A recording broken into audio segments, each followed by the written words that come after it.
Good day, everyone, and welcome to the NESG Radio. My name is Sheriff Adir Bigbe, and I am a Communications and Advocacy Associate with the Nigerian Economic Summit Group.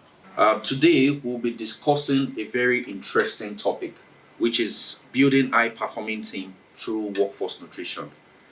And we have with us here today, Miss Loveline Agbu Gabriel. Miss Loveline, she's a development practitioner and has over 13 years of experience working in the development sector. She presently works with the Civil Society Legislative Advocacy Center, and she has worked in various capacities, especially, food-related matters. And at present, she's the project lead on food fortification and workforce nutrition. You are welcome, Miss Loveline.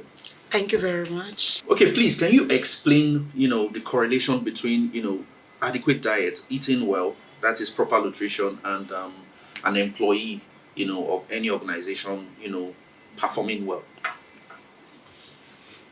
Okay, thank you very much, Mr. Sheriff. It's a pleasure to be here to discuss this very important topic that actually affects everybody, because here now, we're all workers. So when we talk about workforce nutrition, nobody is exempted, especially the active population of Nigeria, which of course causes from age 25 to like 64, 65, when people get to retire.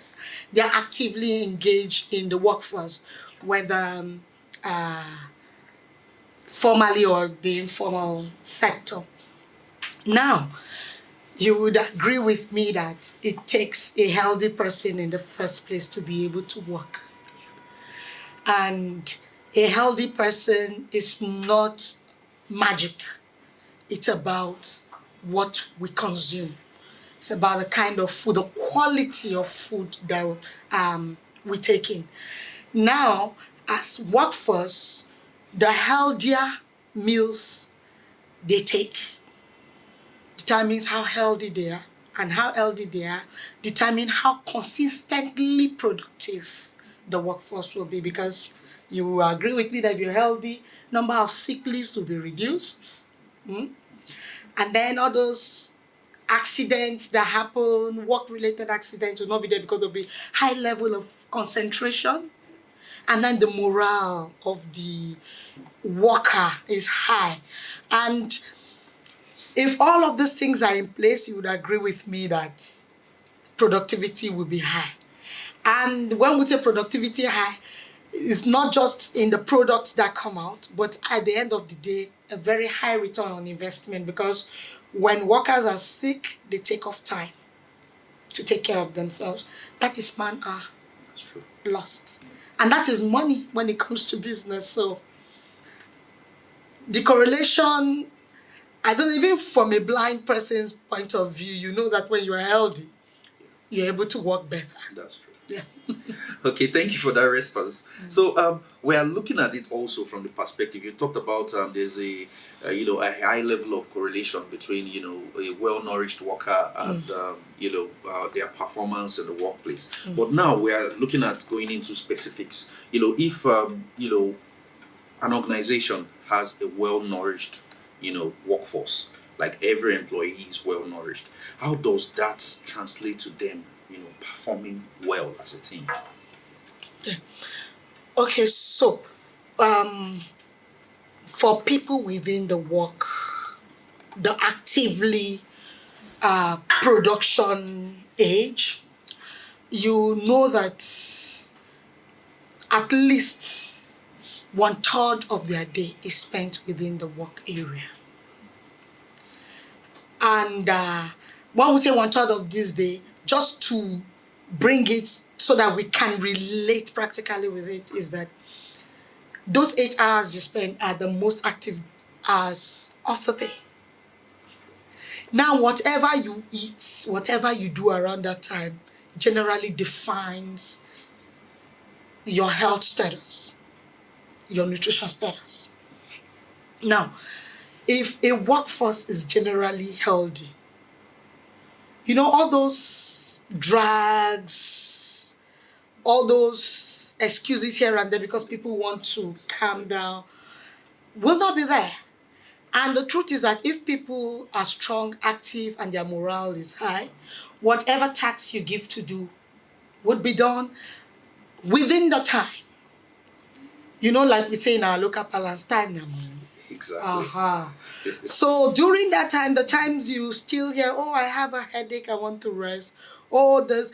And then when somebody is not performing at the time, either of two things happen.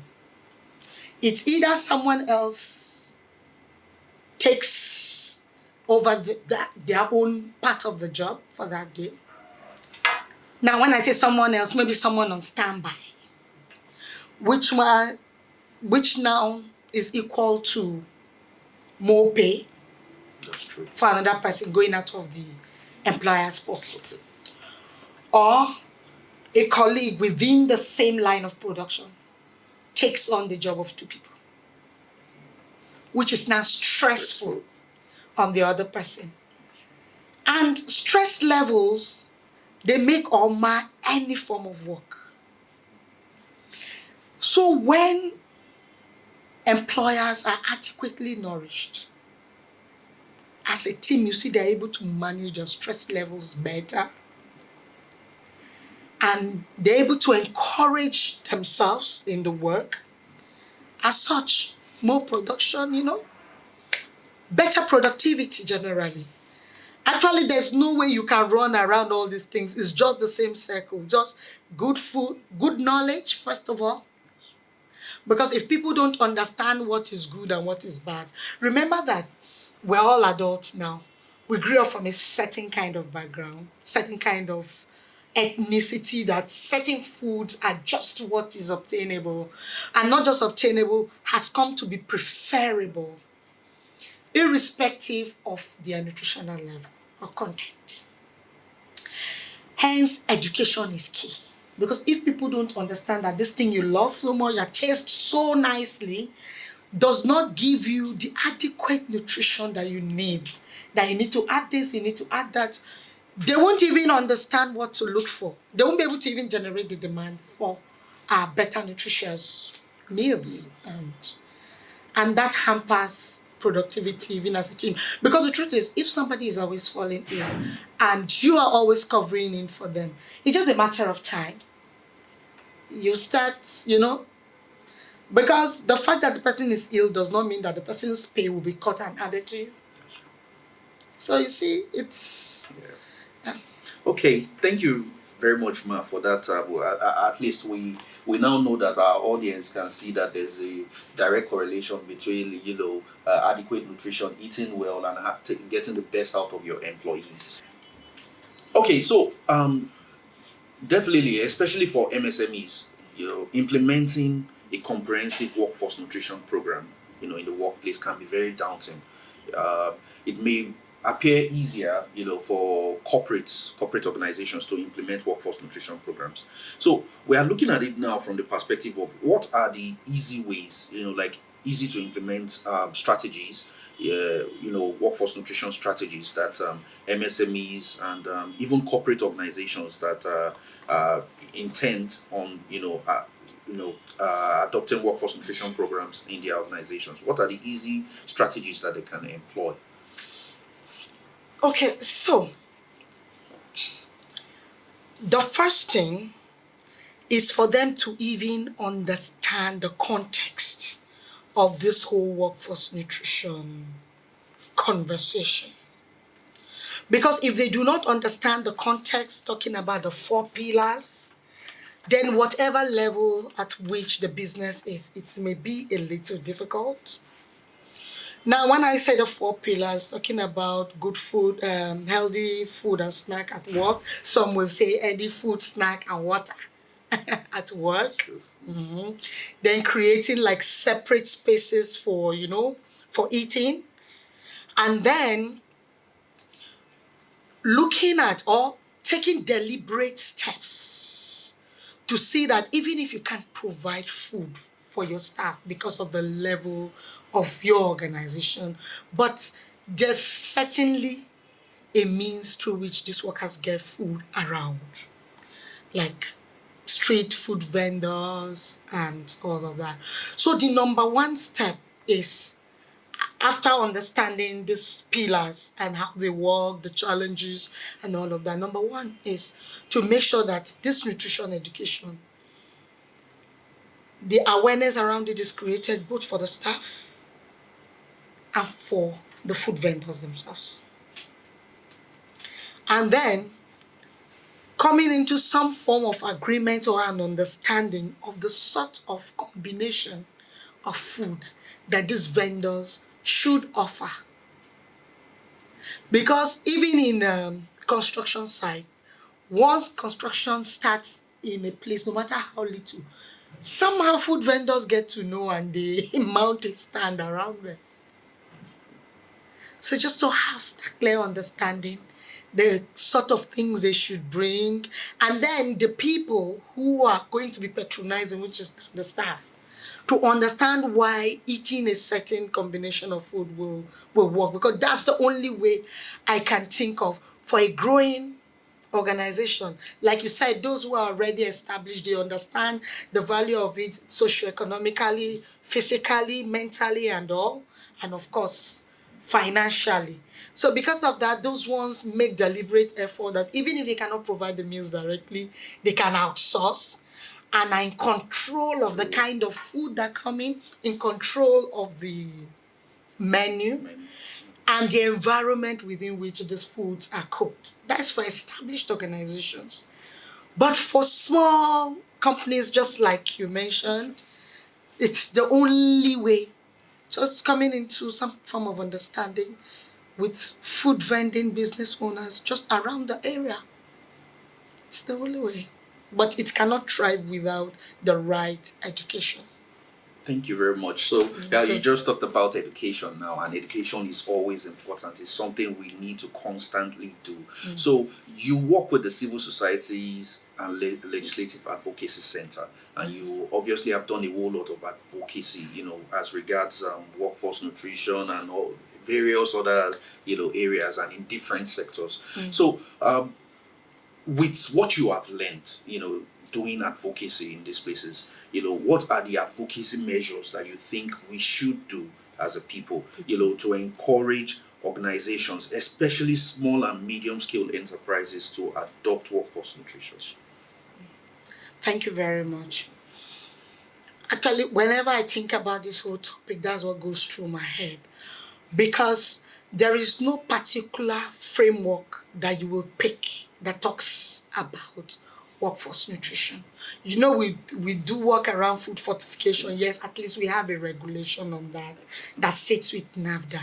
But for workforce nutrition, you cannot pinpoint a particular legislation or regulation or policy. The only thing that has happened is that there are bits and pieces of these four components in different areas.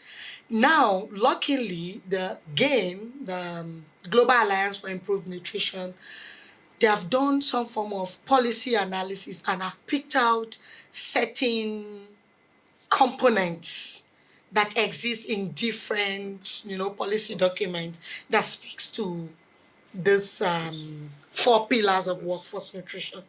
Take, for example, healthy food at work. There's no, like we already said, there's no particular legal framework to hold on to. However, if you look at the agricultural sector food security and nutrition strategy of 2016 to 2025, which by the way is 2 years to expire, that's the only way that you can see certain pointers around regulation around preparing the food, heating, consuming meals, and all of that within the workplace and factory setting. Now, how many of us even know about that? How many Nigerians know about that? How many employers know about it? Because it's scattered everywhere. Now, if you go to the second bit that talks about nutrition, education, it's just within the national policy and strategy and strategic plan on action on prevention of and control of non-communicable diseases. That one talks about health promotion. You can find that in 5.2 of that document. and dietary advice and all of that. These companies are busy. How will they start going here, pick this, going there, pick this? Will they even employ a policy analyst, I mean, Analyst, rather. a policy analyst who will look at all this to pick out, And with that, enforcement becomes an issue. Now, when we talk about health checks, there is no particular one except where you talk about the civil service rule and all of that talks about compulsory health checks before the person is employed, all those medical filing and all of that. And then the last pillar, which talks about breastfeeding support, is also in the civil service, like ILO. International labor, which of course, yes, as a country within the Nigeria, the labor, it's there where it talks about the maternity leave, talks about break time for nursing mothers to either express or go and breastfeed, which for other sectors they say 30 minutes twice within the day for the mother to either go and express or breastfeed the child. But that is supposed to be outside the normal work break time. While for government offices, 2 hours. So 1 hour, 1 hour each, twice a day. So you see, these bits are just everywhere. And getting a policy analyst who now in every organization, every company, to look at the various areas I talk about it, then to start enforcing it will be a challenge. So the advocacy, therefore, will be an opportunity to, harmonize all of this and have it sit in one document. Either as a regulation, as a policy, of course, it will be under the Ministry of Labor and Productivity. So that this becomes clear to all these companies, and then enforcement measures will be there, and of course deterrence for non-compliance, and even the staff themselves, the employees themselves, will be able to have a moral justification or a legal backing to be able to demand for this to be provided. So that's the area that the advocacy can be around, and that's on the one side. On the other side is there are companies who are capable of doing this, but are not doing it. Probably because, one, they say where there is no law, there is no offense. Not as if there is no law as it stands. It's everywhere, but they can claim that they're not aware. The way people can get... So the other leg of advocacy is to, reach out to these organizations and suggest to them ways and companies that are already practicing this, whether fully or, partially, so that they can learn from, and do the same thing, because these are Nigerians. And statistics have shown that a high percentage of Nigerians are anemic. And workforce nutrition is one major way that anemia can be reduced among active population. Remember, it is within this population that people that are within the reproductive age. If a mother is anemic, the baby she will bring out anemic or stunted growth. Yeah. Exactly. So you see the cycle. Other times people have been focusing so much on children, and then grew up a bit to, involve the women where they reach them through the antenatal process and all of that. But how about women who have not even reached the antenatal process yet, who are still trying to conceive, or who are still growing and are just starting up families, So it is important to look in that direction, and then for CSOs and the media, our own is to, put it out there. And this also comes back, putting it out there also comes back to NOA. Of course, they have to do it in partnership with their sister organization, because they are the mouthpiece of the government to put it out there. Because if people don't know, they won't even be able to demand within their workspaces. Okay, we've heard a lot about the Civil Society Legislative and Advocacy Center, and about all the activities that you guys engage in. So, for the sake of our audience and the general public that don't know much about what you do, would like you to talk about it, especially the third-party advocacy that involves the Civil Society Legislative Advocacy Center, CISLAC, eHealth Africa, and the Nigerian Economic Summit Group. Okay, thank you very much. Okay, so CISLAC, like most people know it, is the acronym for Civil Society Legislative Advocacy Center. Now, CISLAC is a non-governmental, not-for-profit organization, and we work around information sharing, policy and legislative advocacy, capacity building, especially for state actors and civil society. Now, for state actors, so that they understand, because they know these things, to bring to their mind again and again and again the consequences of specific issues that we talk about, and also ways they can make things better. And then to civil society, because CISLAC alone cannot go so far. You know the idea, if you want to go fast, go alone. But if you want to go far, so that we have, a lot of people engage, multiplicity of, voices on the issue, particularly for collective impact. Now, CISLAC is also the national chapter for Transparency International in Nigeria, the platform through which the CPI is usually released every year, where they rank which country is most corrupt among the 180 countries that are usually surveyed. And CISLAC as an organization works programmatically in 5 different areas. And then we always say that we have 6 areas of our work, but the 6th one is institutional strengthening, so that we're strong enough to be able to do all that we do.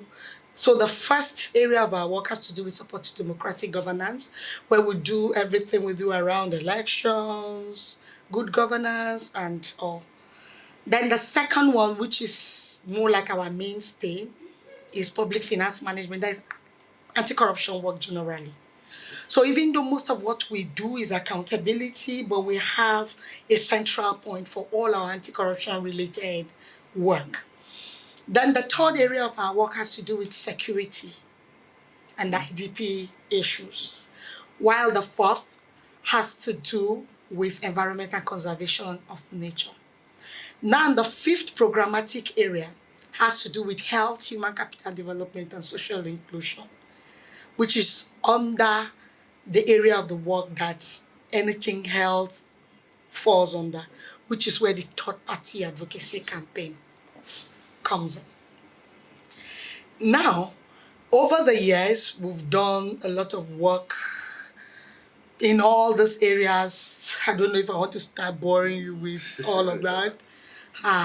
But you can see our footprint in areas like the NESG Act, FOI Act, where part of the people pushed the National Tobacco Control Act, and gender bill, and all those things. CISLAC participated actively in that, contributed to all that work. Even the open government partnership is something that CISLAC does very well, and CISLAC has been part of the National Steering Committee for OGP since it started till now, that we've moved on to the National Working Committee on that. Now, focusing on the third-party advocacy work. Okay, so before I get into that, within the health space, we contributed to pushing for the implementation of the National Health Act and having the primary health care development agencies in states like Katsina, Kaduna, Kano, and all of that, Jigawa. So I'm saying contributing because there's no one organization. they could have done all on their own. And then we've also had a lot of programming around nutrition, where we had engagement across 11 northern states. Child and family health is something we've done for long, and of course we cannot take out nutrition from that whole gamut of work. And most recently, we worked, before the third party advocacy, we worked around severe acute malnutrition advocacy, where we're advocating for funding for the CMAM, that is Community Management of Acute Malnutrition, and all of that, which the third party advocacy work is more like building on. Now, when you talk about nutrition generally, people just think about people who are looking thin, malnourished. However, there is something that is bedeviling virtually everybody, which is micronutrient deficiency. And that is what is now called hidden hunger. So initially, when you talk about malnutrition, people just think about the kwashiorkor. But now somebody can look big and is malnourished, which is why it is called hidden hunger. You have to look and look again to understand that. And it is this channel that the third party advocacy is focusing on, to deal with issues of hidden hunger and, of course, the physical hunger. Because the physical hunger is easy. You would think just eat, and you're good. But how about the hidden hunger? Which is where food fortification is very, very important. All right. Which is the thing that the third party advocacy is focusing on. Yes. Okay, so, and for to deal with this food fortification thing, so I mentioned earlier that there's a regulation. Now, the whole work around the third party advocacy is that food producers comply with the provisions of the regulations about the food vehicles that should be fortified. Now, when we say food vehicles, people will be wondering, our vehicle that we drive? No. There are certain staple foods that in every home you go to, you will see. Rice, oil, sugar, salt, flour, and all. Every day, I ate bread this morning, and I'm sure a whole lot of people. So so it is saying that if these selected food vehicles, which were not just selected from the top of government head, but through research that shows that everybody consumes this, that if these items are fortified, then people, Nigerians, will be eating healthier food and will look healthier. So that is what the third party advocacy tends to push. But of course, when we say food producers comply, of course, there's a part for the government. They are the ones who enforce. They are the ones who monitor. They are the ones who certify, so that they too do what they need to do. And of course, getting other people on board, other CSOs and media, to laud it. Praise the companies that are already doing it. Encourage those who are not already doing it to do more. And then by praising organizations or food products that are already fortified, Nigerians understand and are able to make better choices when they go to get things, when they go to get items for consumption. Yeah. All right. Thank you very much, Ms. Loveland. Today, you've heard it all from Ms. Loveland Agbo Gabriel. You know, she's talked about the importance of workforce nutrition in the workspace, and how workforce nutrition in the workplace can help reduce malnutrition amongst the active population. That's people between the ages of 15 to 65 years. Reduce malnutrition, not just in the active population, but also amongst people, pregnant women, reduce anemia in pregnant women, reduce malnutrition and stunted growth in young children. Thank you very much for being a part of today's program. We really appreciate your presence. So to our audience, we also thank you for listening to today's interesting program. We hope you'd continue to listen to us and also help us in this advocacy around workforce nutrition. To listen to other interesting programs, please visit www.nesgroup.org if you want to learn more about workforce nutrition, and to also engage and listen in other interesting episodes of this interesting podcast. Visit www.nesgroup.org/podcast. Thank you, and see you once again.